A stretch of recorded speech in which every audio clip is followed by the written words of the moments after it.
नमस्ते प्यारे भाई। आज हमारे साथ जो लेडी बैठी हैं, अब वो नॉर्मल लेडी नहीं रही हैं, वो दिल्ली पुलिस में एसआई बन चुकी हैं, सब इंस्पेक्टर बन चुकी हैं।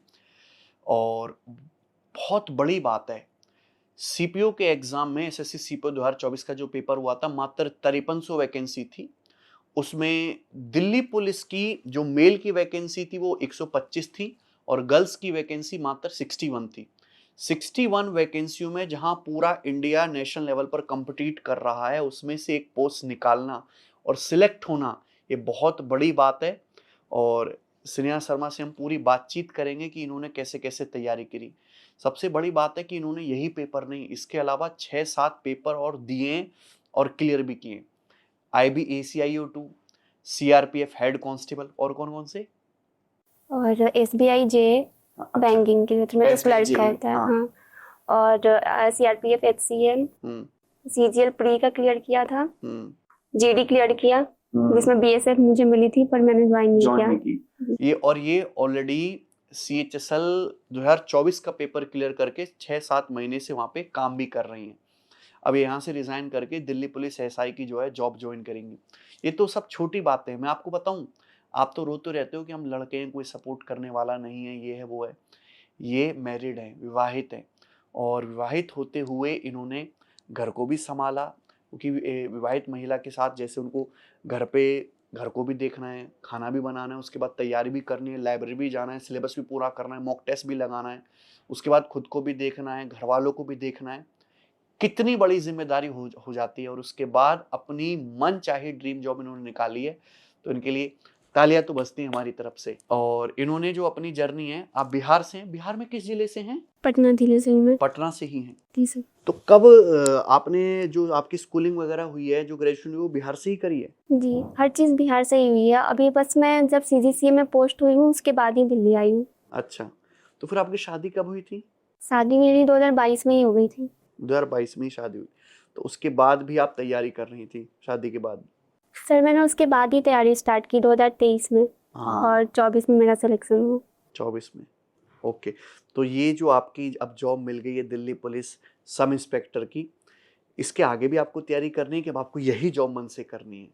सर मुझे यूनिफॉर्म ही चाहिए था शुरू से ही। हाँ। और लेकिन मुझे ऐसे तो मुझे IPS बनना था, पर उसके लिए मुझे कुछ और ही तैयारी करनी पड़ती, GS वगैरह पढ़ना पड़ता। तो अभी मेरा GS थोड़ा वीक है, तो मैं आगे ट्राई कर लूँगी अभी। अच्छा, तो अभी आप IPS के लिए भी आगे ट्राई करेंगे? SSC का तो मैं अब पेपर शायद ना भी दूँ, लेकिन BPSC UPSC की तैयारी करूँगी।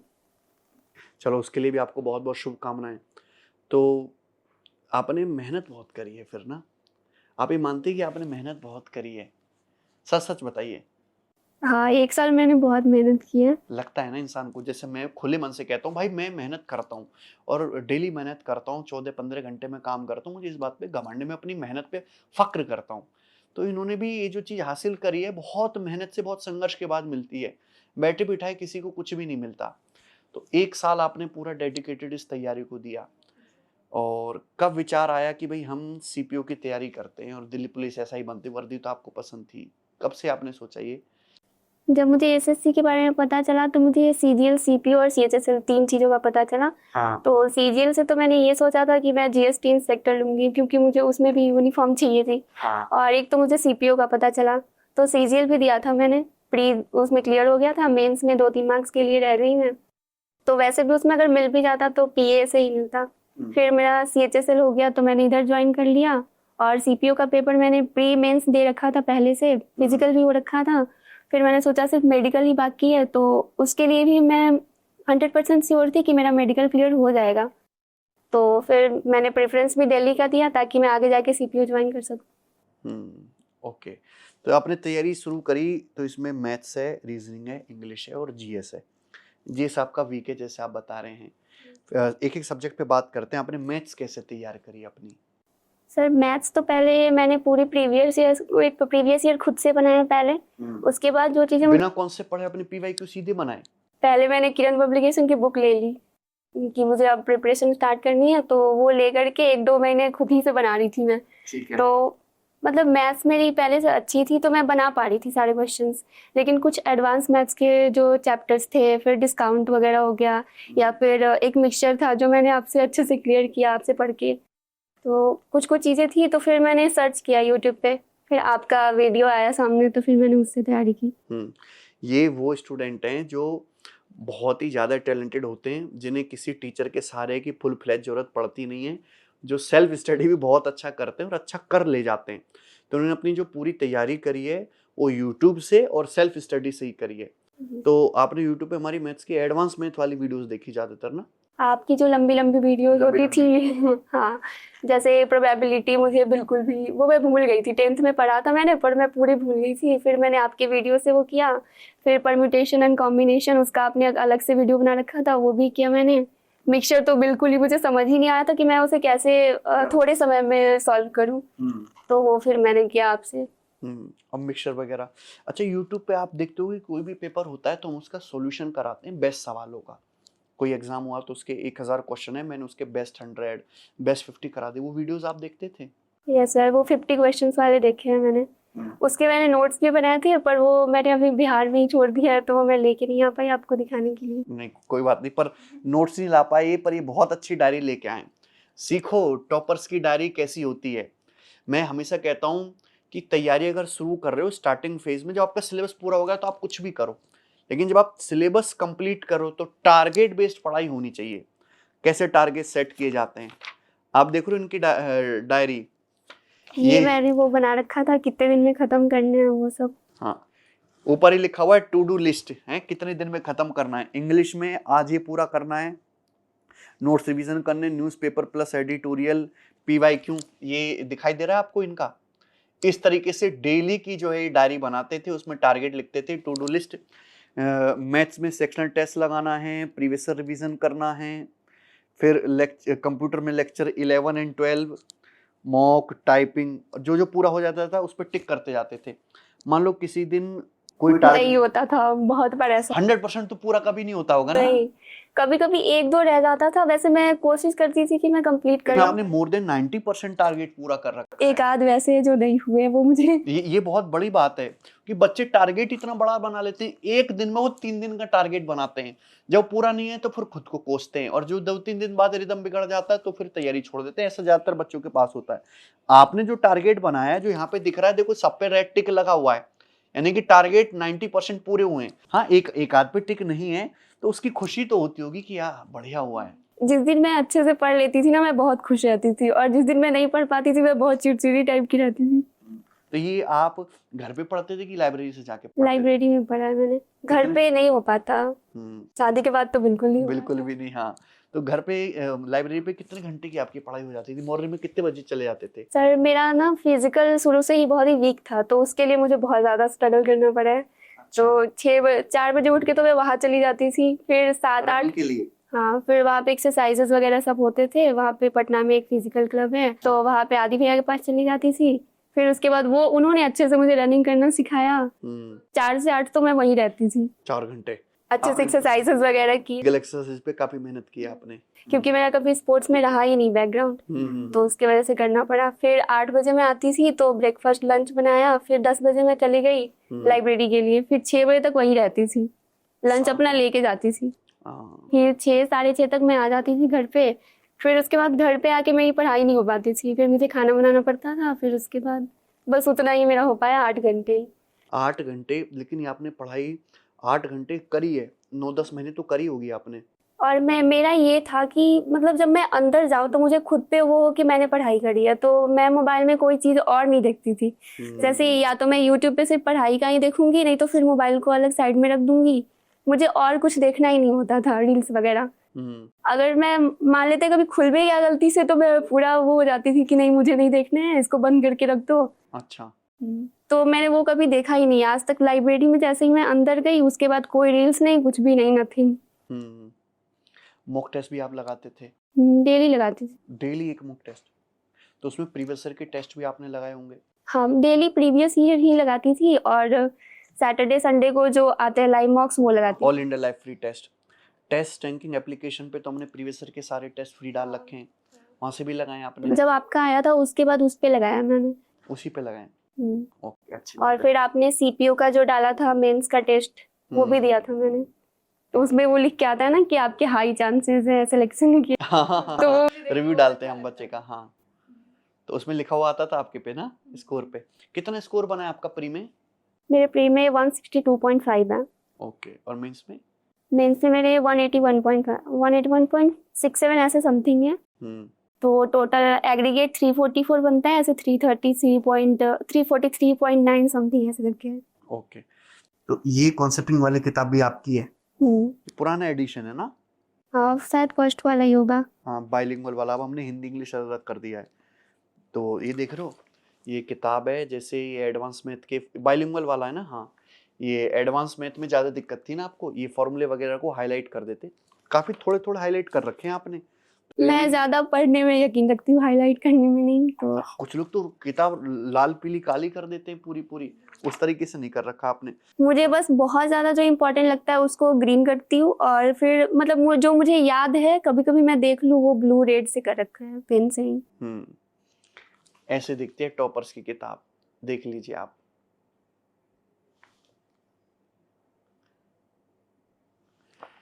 अच्छी बात है। तो इसके सारे फॉर्मूले आपने रिवाइज करे थे लगभग? हाँ, यस सर। अच्छा, फिर हम आपसे कुछ पूछें? 7 दिन से वो कर रही हूँ जॉब, तो मेरी पढ़ाई वगैरह सब अभी बंद हो रखी है। नहीं पूछेंगे तो हम जरूर।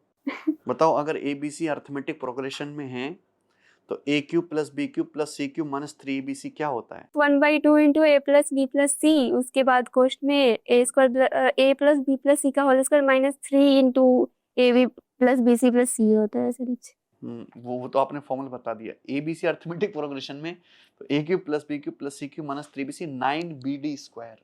सर ये वाला जो थोड़ा ये सब कंफ्यूजन था, तो मैं वैसे निकाल लेती थी लॉन्ग मेथड से। ओके, चलो अच्छा। मेरा ज्यादातर लॉन्ग मेथड वाला ही था, मैंने शॉर्ट के लिए आपकी वीडियोस थोड़ी बहुत देखी। अच्छा, तो सेल्फ स्टडी से आपने इतनी बेहतर तैयारी कर ली, इंग्लिश भी आपने खुद ही तैयार करी है PYQ क्वेश्चंस लगा लगा के। थोड़े बहुत ब्लैक बुक से वोकेबुलरी करी थी, नहीं तो उसके पहले मेरे पास किरण की जो बुक थी उसी से सारे वोकैब कर लिए थे मैंने। उसमें 1000 1100 ऐसे करके होते हैं वर्ड्स।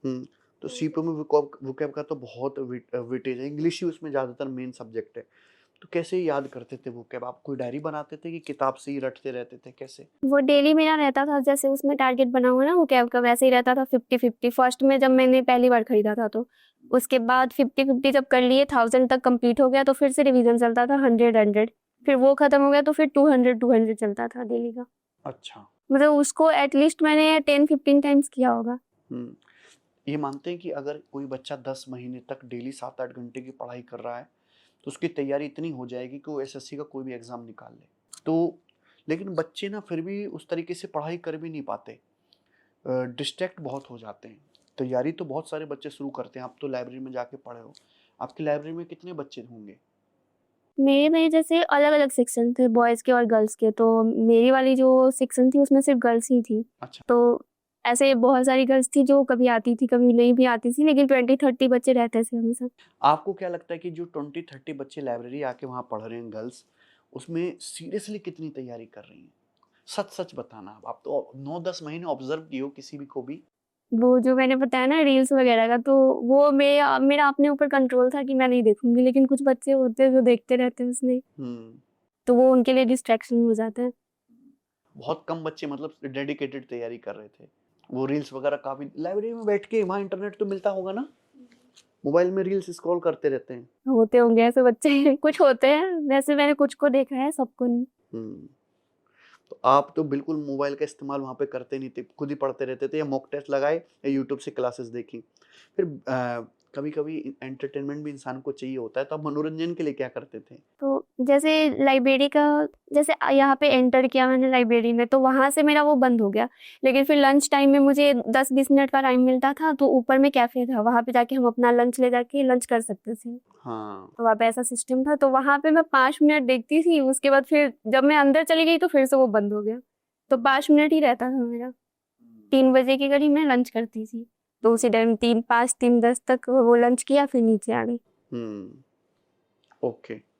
तो ये जो तैयारी आपने करी है, इसमें आपके घर वालों का या आपके हस्बैंड का कितना रोल है आपको मोटिवेट करते रहने के लिए? सबसे ज्यादा तो मेरे हस्बैंड का ही है। वही 4 बजे उठने वाला जो सिस्टम था वो उठाते? मेरे से तो होता ही नहीं था कभी। बोलती थी मैं नहीं जा रही हूँ आज फिजिकल में, तो फिर वो जबरदस्ती मुझे उठा के ले जाते थे। वैसे ड्रीम मेरा ही था, लेकिन कभी कभी होता है ना कि लगता है कि नहीं छोड़ो आज नहीं जाना है, हाँ तो वो डेली मुझे उठा के ले वो जाते, भी जाते थे आपके साथ? वो मुझे छोड़ के फिर वापस आ जाते थे। लेकिन ये भी 4 बजे आपको उठाने के बाद वो आपको छोड़ने जा रहे हैं, तो वो भी 4 बजे उठे ना? वो अपनी ड्यूटी भी करते थे, फिर मुझे उठा के पहुंचा के आके फिर उसके बाद वो थोड़ा सा आराम करते थे। हाँ, ये भी बहुत बड़ी बात है। आपके साथ-साथ उन्होंने भी संघर्ष किया आपको सफलता तक पहुँचाने के लिए। जितना मैंने स्ट्रगल किया उतना ही उन्होंने भी किया है। बहुत अच्छी बात है। तो एक बिल्कुल फ्रेंड की तरह जो उन्होंने आपको सपोर्ट किया तैयारी में। तो फिज़िकल की तैयारी में आप ये मानिए कि लड़कियों को किस तरीके से एज़ ए गर्ल आपको जो है वहाँ पे कितना टाइम देना पड़ा? कैसे मेहनत करनी पड़ी रनिंग में? फिर वहाँ पे जो है लंबी कूद इस तरह की भी आप वो प्रैक्टिस करते थे ऊँची कूद वगैरह की कैसे? जब मैं पहली बार गई थी तो मुझे रनिंग करना भी नहीं आता था। वो अच्छा। सारे गर्ल्स के साथ उन्होंने वो कर दिया, जाओ अब रनिंग करो आप। तो मैं रनिंग कर रही हूँ, मैं सबसे पीछे दौड़ रही हूँ। सबसे पीछे? हाँ, 1 मंथ तक वही चला मेरा सबसे पीछे, और मैं अपना पैर घसीट-घसीट के कैसे भी वहाँ पे जाने की कोशिश करती थी। हाँ, हाँ। फिर उसके बाद फिर आदि भैया ने अच्छे से सिखाया मुझे कि कैसे रनिंग करते हैं, एक्सरसाइज करवाया वैसे पैर का। फिर उसके बाद मैं सीख गई रनिंग करना धीरे-धीरे। सीपीओ 2023 में तो मैं बाहर हो गई थी फिजिकल से। उस टाइम पे मेरे मार्क्स 152 समथिंग थे प्री में, पर फिजिकल नहीं हुआ मेरा। तो उसकी वजह से फिर मुझे लगा कि नहीं अब मुझे फिजिकल करना है अच्छे से, तो फिर मैं फिजिकल में लग गई। हाँ, फिर एक और दिल्ली पुलिस कांस्टेबल में भी हुआ था मेरा। अच्छा, तो फिज़िकल की तैयारी में आपको कितना टाइम लग गया? मुझे तो 1 साल लग ही गया। 1 साल आपने फिज़िकल की कंटीन्यूअस तैयारी करी है? पढ़ाई भी करती थी और फिजिकल भी करती थी मैं। तो जब 4 घंटे सुबह ही फिजिकल आप लोड ले रहे हैं, उसके बाद पढ़ाई में थकान नहीं होती थी? होती थी, नींद आती थी मुझे तो मैं जाती थी बाहर, फिर पानी से वो आँख को ये करके भिगा के फिर वापस आ जाती थी। बहुत मेहनत करी है, बहुत मेहनत करी है, आप ये सफलता डिज़र्व करती हैं। अब 1 साल ये मान के चलिए कि आपने केवल पढ़ाई, केवल पढ़ाई, केवल पढ़ाई करी है। अब जॉब आपकी लग गई है, ड्रीम जॉब ही है, आगे के क्या प्लान है कि क्या-क्या करना है अब? कहीं घूमने का या ये करने का कोई प्लान है आपका? वैसे तो मैं पहले कभी घूमने नहीं गई थी, लेकिन अभी मेरा स्टार्ट हुआ जब मैं सीएचएसएल की ट्रेनिंग में गई थी, तो इंडक्शन ट्रेनिंग। अच्छा। तो अभी वहाँ पे शिमला ले जाया गया था हमें, तो मैंने थोड़ा इंटरेक्शन किया। पहले मेरा किसी से इंटरेक्शन नहीं हुआ था, मैं किसी से बात नहीं करती थी, ज़्यादा फ्रेंड्स नहीं बनाए मैंने डिस्ट्रैक्शन की वजह से। तो अब धीरे-धीरे मैंने स्टार्ट करा है, आगे भी मैं जाऊँगी घूमने। अच्छी बात है, बहुत बढ़िया बात है। तो आपकी स्कूलिंग और पूरी जो है कॉलेज वगैरह बिहार पटना से ही हुआ है? तो पटना से नहीं, जहाँ पे मेरा गाँव है वहाँ से हुआ है। अच्छा, पटना आपका जिला है? ओके। मेरा गाँव बराह पड़ता है। कौन-सा? बराह, पटना जिला में ही पड़ता है वो। क्या नाम है? बराह। बराहा? बराह। बराह, ओके। बड़ा अच्छा नाम है यार। तो दिल्ली आप आए तो दिल्ली कैसी लगी फिर आपको? सीधा बिहार से यहाँ पे आके? अच्छी लगेगी क्योंकि मुझे सीपीओ में डीपीएसआई ही चाहिए था, तो मैं पहले से ही मैंने सोच रखा था कि वही जाना है मुझे। आपके हस्बैंड तो जैसे आप वो पहले आप पटना में थे, उसके बाद यहाँ पे आए तो हस्बैंड भी आपके साथ आए? कि आपके हस्बैंड क्या-क्या जॉब करते हैं? वो फार्मासिस्ट है। अच्छा, फार्मासिस्ट हैं। जैसे लड़कियों के लिए एसएससी में जॉब होती है, सीजीएल की डेस्क जॉब है। उसमें एएसओ इन सीएसएस, एएसओ इन एमईए। तो आपके मन में कभी उसको लेके कोई फैंटेसी नहीं थी कि मैं सीजीएल का क्लियर करके सीएसएस या एमईए की जॉब लूँ? आपने ये वाली सीपीओएसआई की जॉब क्यों ली और ये आपको बहुत पसंद भी थी? डेस्क जॉब तो अभी भी मैं कर रही हूँ सर, पर वो मुझे पसंद नहीं है। मुझे एडवेंचर चाहिए होता है लाइफ में। एडवेंचर चाहिए।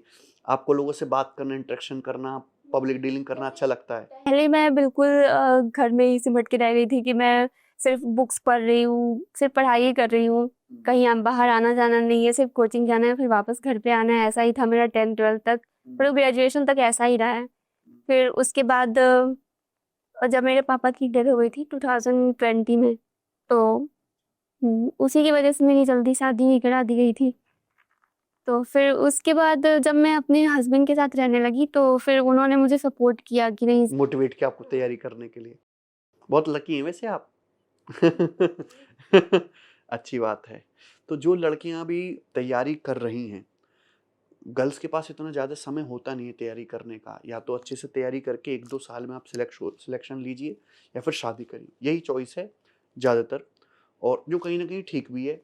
तो आप लड़कियों को क्या कहना चाहेंगे, क्या मैसेज देना चाहेंगे कि भई आप इस तरीके से तैयारी करो जो कीमती समय को, कि 2 ही अटेम्प्ट उनको मैक्सिमम दिए जाते हैं। 2 अटेम्प्ट में आप इस तरीके से पढ़ो तो आपका सिलेक्शन हो जाएगा, खासकर एसएससी के एग्जाम के लिए। एसएससी के एग्जाम का सिलेबस सभी के लिए कॉमन है। तो किस तरीके से सिलेबस तैयार करना चाहिए लड़कियों को अपने जॉब के इंटरेस्ट के हिसाब से? सर मैं स्टूडेंट्स को यही कहना चाहूँगी कि आप अगर तैयारी स्टार्ट करो तो सिर्फ 8 घंटे तक सिर्फ उस पे फोकस करो। ये नहीं कि रील्स देख रहे हैं या फिर कुछ भी डिस्ट्रैक्शन वाली चीज़ें कर रहे हैं। अगर आप एक ही सोर्स पे रहोगे, फिर प्रीवियस ईयर अच्छे से बनाओगे तो फिर आराम से आप क्लियर कर लोगे 1 साल में भी, जैसे कि मैंने किया है।